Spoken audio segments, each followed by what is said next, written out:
Chapter 4, You Are What You See. I love the adage, you are what you eat. Is it not also so applicable for what we're visually consuming? If we are what we eat, are we not also what we see? Jesus speaks directly to this. Let me find what page it's on. Hold on. Talk amongst yourselves. Got it. Jesus speaks directly to this. On page 57, you see that in Matthew 6:22-23, he says, your eye is like a lamp that provides light for your body. When your eye is healthy, your whole body is filled with light.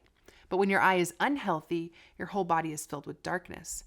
And if the light you think you have is actually darkness, how deep that darkness is. Y'all, we are shaped by what we see. We're shaped by what we choose to watch, and we live in a culture that will stream anything and everything in front of our eyes. It doesn't start with us just opening a computer screen and logging on to some hardcore porn. It starts by the small things. What are we watching on TV? What Netflix series are we addicted to that actually, if we kind of looked at it from new eyes, we'd see there was a lot of impurity and depravity in it? What are we listening to on the radio? What movies are we flying to the box office for? What are we slowly and methodically taking in visually? And how is that desensitizing us to sex as a precious thing? The tough part is that it's just a universal truth. What we see is eventually what we do. When we're desensitized to sex as a precious thing visually, our actions can often follow suit. I know mine did. My overexposure eventually led me to promiscuity, and part of that exposure was porn, and it had a debilitating effect on me. My favorite sentence from that whole chapter is the all caps of can I just proclaim from the mountaintops, women are dealing with these things too. Ladies, are we not bound by the same strangleholds of pornography? If not watching it and consuming it that way, if it hasn't captivated our minds and our curiosity that way, we're competing with it. We feel like that's the measure and the mark of beauty, of sexual prowess, of all of these things. I lived my life following in stride with what I was seeing through pornography, thinking that was the mark of beauty and worth, that that's what men desired. It was dangerous. It was dangerous because I was seeing those things, and then my actions were following suit, trying to keep up with those things. We've got to talk about porn. It's a massive issue. If the stats in this chapter didn't make you nauseous enough, then I don't know what your gag reflex is, because I wanted to puke when I read the hours that we've spent in 1 year consuming pornography and the violence perpetrated through porn that we come back to and we watch time and time again.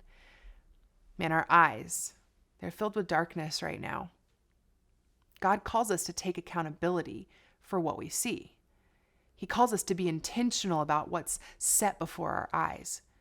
It's important what we watch because it's shaping our character, it's shaping our actions, and it's shaping our sensitivity to sex as the gift that it was always intended to be. So let's chat. Isn't this going to get awkward? We're about to talk porn, people.